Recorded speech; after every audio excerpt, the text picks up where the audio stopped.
ನಮಸ್ಕಾರ. ಎಸ್ ನ್ಯೂಸ್ಗೆ ಸ್ವಾಗತ. ನಾನು ಎಸ್ ದೇವೇಂದ್ರಗೌಡ. ಇಂದಿನ ಮುಖ್ಯಾಂಶಗಳು. ರಾಜ್ಯ ಬಜೆಟ್ನಲ್ಲಿ ಸಮುದಾಯ ಸಂಘಟನೆ ಚಟುವಟಿಕೆಗಳಿಗೆ ಅನುದಾನ ನೀಡಿ ಪ್ರೋತ್ಸಾಹಿಸುವ ಪ್ರಸ್ತಾಪ. 1.34 ಲಕ್ಷ ಕೋಟಿ ಸಾಲದ ಹೊರೆ ಹೊರಿಸಿದ ಬಜೆಟ್, ಸಿಪಿಐಎಂ ಟೀಕೆ.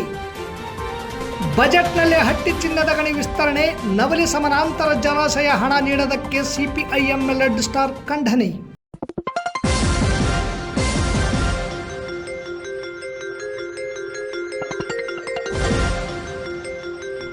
ಎಸ್ ನ್ಯೂಸ್, ಇದು ನಿಮ್ಮ ಧ್ವನಿ. ವಾರ್ತೆಗಳ ವಿವರ.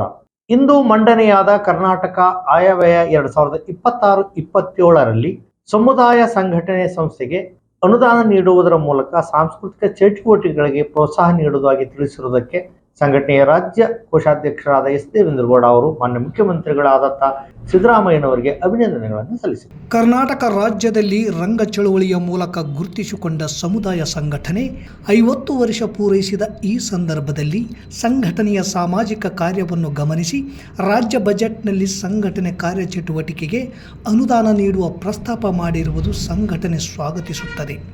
ಸಮುದಾಯದ ಜೊತೆಗೆ ಕೋಲಾರದ ಆದಿಮ ಮತ್ತು ಮೈಸೂರಿನ ರಂಗ ನಿರಂತರ ತಂಡಗಳಿಗೂ ಅನುದಾನ ನೀಡಿ ಪ್ರೋತ್ಸಾಹಿಸುವ ಪ್ರಸ್ತಾಪವಿದೆ. ಹೀಗೆ ಇಡೀ ಸಾಂಸ್ಕೃತಿಕ ಚಳುವಳಿ ಮೂಲಕ ತೊಡಗಿಸಿಕೊಂಡ ಸಂಘಟನೆಗಳಿಗೆ ಸರ್ಕಾರ ಸಹಾಯ ಮಾಡುತ್ತಿರುವುದನ್ನು ಸಂಘಟನೆಯ ಮುಖಂಡರು ರಾಜ್ಯ ಸರ್ಕಾರಕ್ಕೆ ಹಾಗೂ ಮುಖ್ಯಮಂತ್ರಿಗಳಿಗೆ ಸಮುದಾಯ ಸಂಘಟನೆಯ ರಾಜ್ಯ ಗೌರವಾಧ್ಯಕ್ಷರಾದ ಜನಾರ್ದನ್ ಜನ್ನಿ, ಮೈಸೂರು ಅಧ್ಯಕ್ಷರಾದ ಜೆಸಿ ಶಶಿಧರ್, ಪ್ರಧಾನ ಕಾರ್ಯದರ್ಶಿ ಮನೋಜ್ ವಾಮಂಜೂರ್ ಮತ್ತು ಕೋಶಾಧ್ಯಕ್ಷರಾದ ಎಸ್ ದೇವೇಂದ್ರಗೌಡ ಅಭಿನಂದನೆ ಸಲ್ಲಿಸಿದ್ದಾರೆ. ಸರ್ಕಾರ ನೀಡುವ ಈ ಸಹಾಯಧನವನ್ನು ಸಂಘಟನೆಯ 50ನೇ ವರ್ಷದ ಈ ಸಂದರ್ಭದ ಕಾರ್ಯಕ್ರಮಗಳಿಗೆ ಹಾಗೂ ಸಂಘಟನೆ ಬಲವರ್ಧನೆಗೆ ಬಳಕೆ ಮಾಡಲಾಗುವುದು ಎಂದು ಎಸ್ ದೇವೇಂದ್ರಗೌಡ ಅವರು ತಿಳಿಸಿದ್ದಾರೆ. ಪ್ರಗತಿಶೀಲ ರಾಜ್ಯದ ಸರ್ವರ ಏಳಿಗೆಯನ್ನು ಬಯಸುವ ಬಜೆಟ್ ಎಂದು ಮಂಡನೆಯಾದ ರಾಜ್ಯದ ಬಜೆಟ್ ಬಹುತೇಕ ಖಾಸಗಿ ಕಾರ್ಪೊರೇಟ್ ಬಂಡವಾಳಗಾರರಿಗೆ ಅಗತ್ಯ ಇರುವ ವ್ಯವಸ್ಥೆಗಳನ್ನು ಮಾಡಿಕೊಡುವ ಬಜೆಟ್ ಎಂದು ಭಾರತ ಕಮ್ಯುನಿಸ್ಟ್ ಪಕ್ಷ ಮಾರ್ಕ್ಸ್ವಾದಿ ಸಿಪಿಐಎಂ ರಾಜ್ಯ ಸಮಿತಿ ಹೇಳಿಕೆ ಬಿಡುಗಡೆ ಮಾಡಿದೆ. 4.48 ಲಕ್ಷ ಕೋಟಿಯ ಬಜೆಟ್ ಮಂಡನೆಯಾಗಿದ್ದು 1.34 ಲಕ್ಷ ಕೋಟಿ ಸಾಲದ ಹೊರೆ ಮತ್ತೆ ಹೊರಿಸುವ ಬಜೆಟ್ ಇದಾಗಿದೆ.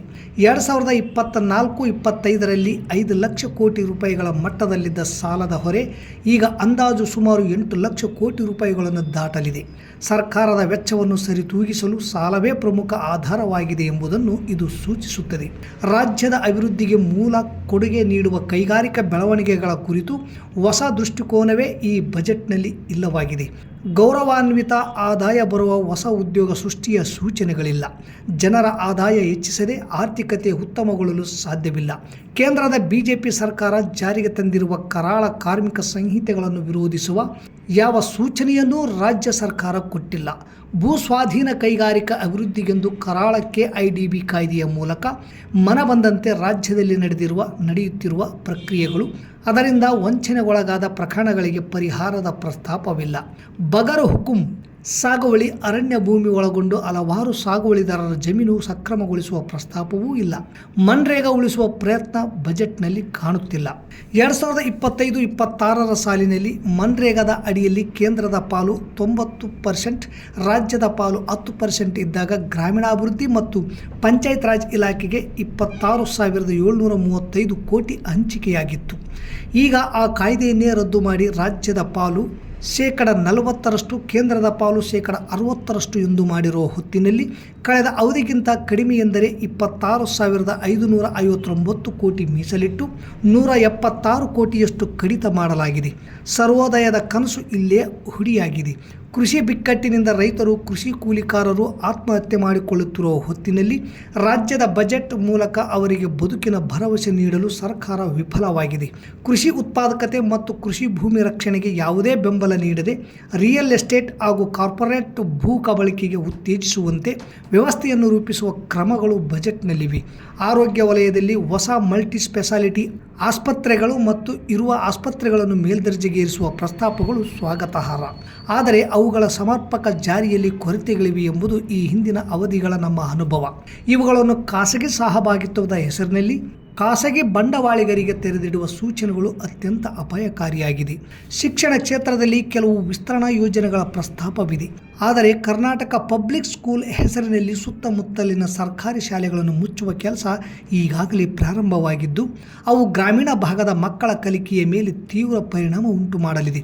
ಖಾಸಗಿ ಶಾಲೆಗಳನ್ನು ತೆರೆಯಲು ಅನುಮತಿಯನ್ನು ಆನ್ಲೈನ್ ಮೂಲಕ ಸರಳೀಕರಿಸುವ ಪ್ರಸ್ತಾಪ ಸರ್ಕಾರಿ ಶಾಲೆಗಳ ಕೊರಳಿಗೆ ಬಿಗಿಯುವ ಉರುಳೇ ಆಗಿದೆ. ರೋಹಿತ್ ವೇಮುಲ ಕಾಯ್ದೆಯ ಜಾರಿ ಎನ್ನುವುದು ಕೂಡ ಆಗ ಕನಸಿನ ಗಂಟೆ ಆದೀತು. ಮಹಿಳಾ ಅತಿಥಿ ಉಪನ್ಯಾಸಕರಿಗೆ 90 ದಿನಗಳ ಮಾತೃತ್ವ ರಜೆಯೊಂದು ಸ್ವಾಗತಾರ್ಹ. ಆದರೆ ಅದು ವೇತನ ಸಹಿತ ರಜೆ ಎಂಬುದನ್ನು ಖಾತ್ರಿಪಡಿಸಿ ಅವರ ರಜೆಯ ಸಂದರ್ಭದಲ್ಲಿ ಪರ್ಯಾಯ ವ್ಯವಸ್ಥೆಗೆ ಅಗತ್ಯವಾದ ಕ್ರಮದ ಪ್ರಸ್ತಾಪವಿಲ್ಲ. ಬಜೆಟ್ನಲ್ಲಿಯೇ ಉಲ್ಲೇಖಿಸಿದಂತೆ ಕಳೆದ ಅವಧಿಗೆ ಗ್ಯಾರಂಟಿ ಯೋಜನೆಗಳಿಗೆ ಸರ್ಕಾರ ಮಾಡಿದ ವೆಚ್ಚ 1,21,598 ಕೋಟಿಗಳು. ಈ ವರ್ಷದ ಬಜೆಟ್ನಲ್ಲಿ ಘೋಷಿಸಿರುವುದು 49,608 ಕೋಟಿ. ಯುವ ನಿಧಿಯ ಪ್ರಸ್ತಾಪವೇ ಇಲ್ಲ. ವಿದ್ಯಾವಂತ ನಿರುದ್ಯೋಗಿಗಳ ಸಂಖ್ಯೆ ತೀವ್ರವಾಗಿ ಹೆಚ್ಚುತ್ತಿದ್ದು ಕಳೆದ ವಾರ ಧಾರವಾಡದಲ್ಲಿ ನಡೆದ ಯುವಜನರ ಹೋರಾಟವೇ ಸಾಕ್ಷಿಯಾಗಿದೆ. ಆದರೆ ಅದರತ್ತ ಗಮನವೇ ಕೊಡದ ಸರ್ಕಾರ ಇತರ ಗ್ಯಾರಂಟಿಗಳಿಗೆ ಘೋಷಿಸಿರುವ ಮೊತ್ತವೂ ತೀರಾ ಕಡಿಮೆಯಾಗಿದ್ದು ಗ್ಯಾರಂಟಿಗಳ ಭವಿಷ್ಯದ ಬಗ್ಗೆ ಅನುಮಾನಗಳನ್ನು ಹುಟ್ಟು ಹಾಕಿದೆ. ಅದಲ್ಲದೆ ದಲಿತರು ಹಾಗೂ ಆದಿವಾಸಿಗಳ ಅಭಿವೃದ್ಧಿಗೆಂದೇ ಮೀಸಲಿರುವ SC/SP ಮತ್ತು TSPಯ ಹಣವನ್ನು ಗ್ಯಾರಂಟಿ ಯೋಜನೆಗಳಿಗೆ ಬಳಸಿದ್ದಕ್ಕೆ ತೀವ್ರ ವಿರೋಧ ವ್ಯಕ್ತವಾಗಿದ್ದರೂ ಅದರ ಬಗ್ಗೆ ಯಾವುದೇ ಪ್ರಸ್ತಾಪ ಮಾಡಿಲ್ಲದಿರುವುದು ಕೂಡ ಅನುಮಾನಕ್ಕೆ ಎಡೆ ಮಾಡಿದೆ. ಈ ಮೊದಲು ಮಂಡಿಸುತ್ತಿದ್ದ ಜೆಂಡರ್ ಬಜೆಟ್ ತನ್ನ ಅಸ್ತಿತ್ವವನ್ನೇ ಕಳೆದುಕೊಂಡಿದ್ದು ಈ ಬಾರಿಯೂ ಮುಂದುವರೆದಿದೆ. ಮಹಿಳೆಯರು ಮತ್ತು ಮಕ್ಕಳ ಮೇಲೆ ನಡೆಯುತ್ತಿರುವ ವಿಕೃತ ಸ್ವರೂಪದ ದೌರ್ಜನ್ಯಗಳು, ಅವುಗಳನ್ನು ನಿಯಂತ್ರಿಸಿ ನಿಜವಾದ ಮಹಿಳಾ ಸಬಲೀಕರಣಕ್ಕೆ ಕೊಡಬೇಕಾದ ಒತ್ತು ಮಾಯವಾಗುತ್ತಿದೆ. ಅಂಗನವಾಡಿ ಕಾರ್ಯಕರ್ತೆಯರಿಗೆ ಅವರ ಗೌರವಧನ ಹೆಚ್ಚಿಸುವ ಭರವಸೆ ಇದುವರೆಗೂ ಈಡೇರಿಸಿದೆ. ಸಮವಸ್ತ್ರಕ್ಕೆ ಪ್ರಾಮುಖ್ಯತೆ ಕೊಡಲಾಗಿದೆ. ಮಹಿಳಾ ಮತ್ತು ಮಕ್ಕಳ ಕಲ್ಯಾಣ ಇಲಾಖೆಯಲ್ಲಿ ಗುತ್ತಿಗೆ ಹೊರಗುತ್ತಿಗೆ ನೌಕರರು ಸಾವಿರಾರು ಸಂಖ್ಯೆಯಲ್ಲಿ ದುಡಿಯುತ್ತಿದ್ದಾರೆ. ಅವರ ಕುರಿತು ಪ್ರಸ್ತಾಪವಿಲ್ಲ. ಮಕ್ಕಳ ಸಹಾಯವಾಣಿ ಸಿಬ್ಬಂದಿಗೆ ಕಳೆದ 6 ತಿಂಗಳಿನಿಂದ ವೇತನವೂ ಇಲ್ಲ. ಇವೆಲ್ಲದರ ಬಗ್ಗೆ ಬಜೆಟ್ ಮೌನ ವಹಿಸಿದೆ. ಪ್ರವಾಸೋದ್ಯಮದ ಹೆಸರಿನಲ್ಲಿ ಕರಾವಳಿ ಕಡಲ ತೀರಗಳನ್ನು ಖಾಸಗಿ ಬಂಡವಾಳಿಗರು ಮತ್ತು ರಿಯಲ್ ಎಸ್ಟೇಟ್ ಮಾಫಿಯಾಗಳಿಗೆ ತೆರೆದಿಡುವ ಪ್ರಸ್ತಾಪವನ್ನು ಬಜೆಟ್ನಲ್ಲಿಯೇ ಮಾಡಿರುವುದು ಸರ್ಕಾರ ಎಂದಿದ್ದರೂ ತನ್ನ ನವ ಉದಾರವಾದಿ ನೀತಿಗಳ ಪರವಾಗಿಯೇ ನಿಲ್ಲುತ್ತದೆ ಎಂಬುದನ್ನು ದೃಢಪಡಿಸುತ್ತದೆ. ವೃದ್ಧರು, ಗಂಡ ಸತ್ತವರು, ಅಂಗವಿಕಲರು, ದೇವದಾಸಿಯರಾಗಿದ್ದವರು ಇವರೆಲ್ಲರ ಬದುಕಿಗೆ ಆಸರೆ ಒದಗಿಸುವ ಯಾವ ಪ್ರಸ್ತಾಪಗಳನ್ನು ಮಾಡದ ಒಂದು ತೀರಾ ನಿರಸ ಬಜೆಟ್ ಇದು ಎಂದು CPIM ಕರ್ನಾಟಕ ರಾಜ್ಯ ಸಮಿತಿ ಕಾರ್ಯದರ್ಶಿ ಡಾಕ್ಟರ್ ಕೆ ಪ್ರಕಾಶ್ ಹೇಳಿಕೆ ಬಿಡುಗಡೆ ಮಾಡಿದ್ದಾರೆ.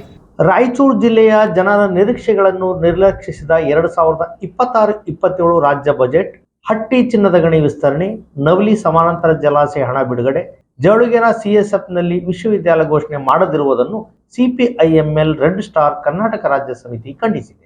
ಹೇಳಿಕೆ ಬಿಡುಗಡೆ ಮಾಡಿರುವ ರಾಜ್ಯ ಸಮಿತಿ ಸದಸ್ಯರಾದ ಎಂ ಗಂಗಾಧರ್ ಅವರು ಮಾನ್ಯ ಮುಖ್ಯಮಂತ್ರಿಗಳು ಮಂಡಿಸಿದ ಇಂದಿನ ಬಜೆಟ್ ರಾಯಚೂರಿನಲ್ಲಿ ಕೃತಕ ಬುದ್ಧಿಮತ್ತೆ AI ಸ್ಥಾಪನೆ, ರಾಯಚೂರು ಮಹಾನಗರ ಪಾಲಿಕೆ ಅಭಿವೃದ್ಧಿ, ESI ಆಸ್ಪತ್ರೆ ಮೇಲ್ದರ್ಜೆಗೆ ಟ್ರಾಮಾ ಸೆಂಟರ್ ನಿರ್ಮಾಣ, ಅಂಬಾಮಠದಲ್ಲಿ ವಸತಿಯುಕ್ತ ಪ್ರಥಮ ದರ್ಜೆ ಕಾಲೇಜು, ಮಸ್ಕಿಗೆ ಕ್ರೀಡಾಂಗಣ, ಪಾಮನಕಲ್ಲೂರು, ಸಾಲ್ಗುಂದ, ಜಾಲವಾಡಿಗೆ, ಮಾನವಿ, ಯರ್ದಿಯಾಳ್ ಏತ ನೀರಾವರಿ ಹಾಗೂ ಮುಖ್ಯವಾಗಿ ಜನರ ಜೀವನಾಡಿ ತುಂಗಭದ್ರಾ 33 ಕ್ರಸ್ಟ್ ಗೇಟ್ಗಳ ಹೊಸ ನಿರ್ಮಾಣ ಬಜೆಟ್ನಲ್ಲಿ ಘೋಷಣೆ ಮಾಡಲಾಗಿದೆ, ಸ್ವಾಗತವಾದುದು.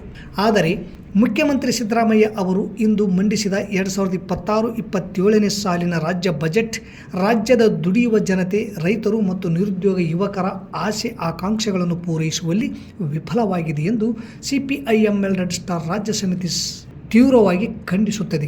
ವಿಶೇಷವಾಗಿ ರಾಯಚೂರು ಜಿಲ್ಲೆಯ ಜನರು ಹಲವು ವರ್ಷಗಳಿಂದ ಆಗ್ರಹಿಸುತ್ತಿರುವ ಪ್ರಮುಖ ಅಭಿವೃದ್ಧಿ ಯೋಜನೆಗಳ ಕುರಿತು ಬಜೆಟ್ ಸಂಪೂರ್ಣ ಮೌನವಾಗಿರುವುದು ಸರ್ಕಾರದ ಜನವಿರೋಧಿ ಧೋರಣೆಯನ್ನು ಬಯಲಿಗೆಳೆಯುತ್ತದೆ.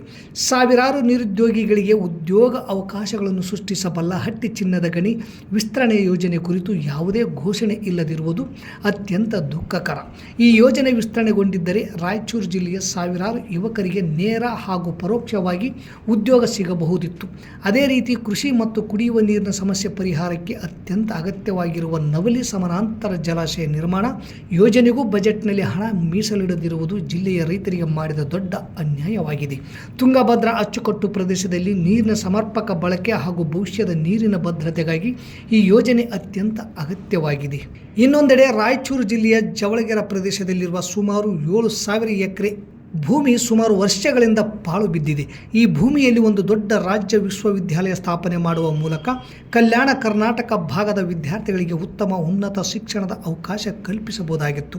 ಆದರೆ ಸರ್ಕಾರ ಅದಕ್ಕೂ ಯಾವುದೇ ಘೋಷಣೆ ಮಾಡದಿರುವುದು ಶಿಕ್ಷಣ ಮತ್ತು ಪ್ರಾದೇಶಿಕ ಅಭಿವೃದ್ಧಿ ಬಗ್ಗೆ ಸರ್ಕಾರದ ನಿರ್ಲಕ್ಷ್ಯವನ್ನು ತೋರಿಸುತ್ತದೆ. ರಾಯಚೂರು ಜಿಲ್ಲೆಯ ಅಭಿವೃದ್ಧಿಗೆ ಅಗತ್ಯವಿರುವ ಅಸಂಘಟಿತ ಕಾರ್ಮಿಕರನ್ನು ಕಾಯಂಗೊಳಿಸದೆ ಕಡೆಗಣಿಸಿರುವುದು ಸೇರಿದಂತೆ ಪ್ರಮುಖ ಯೋಜನೆಗಳನ್ನು ಕಡೆಗಣಿಸುವುದು ಸರ್ಕಾರದ ಅಭಿವೃದ್ಧಿ ಘೋಷಣೆಗಳ ನಿಜ ಸ್ವರೂಪವನ್ನು ಬಯಲಿಗೆಳೆಯುತ್ತದೆ.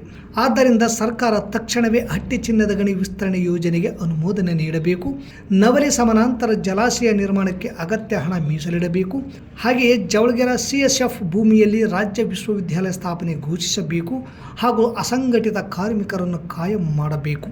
ಈ ಮೇಲಿನ ಪ್ರಮುಖ ಜನರ ಬೇಡಿಕೆಗಳನ್ನು ಈಡೇರಿಸದೇ ಇದ್ದಲ್ಲಿ CPIM ರೆಡ್ ಸ್ಟಾರ್ ನೇತೃತ್ವದಲ್ಲಿ ರೈತರು, ಕಾರ್ಮಿಕರು, ಯುವಕರು ಮತ್ತು ವಿದ್ಯಾರ್ಥಿಗಳನ್ನು ಸಂಘಟಿಸಿ ಹೋರಾಟಗಳನ್ನು ಆರಂಭಿಸಲಾಗುವುದು ಎಂದು ರಾಜ್ಯ ಸಮಿತಿ ಎಚ್ಚರಿಸಿದೆ. ಇಲ್ಲಿಗೆ ವಾರ್ತಾ ಪ್ರಸಾರ ಮುಕ್ತಾಯವಾಯಿತು.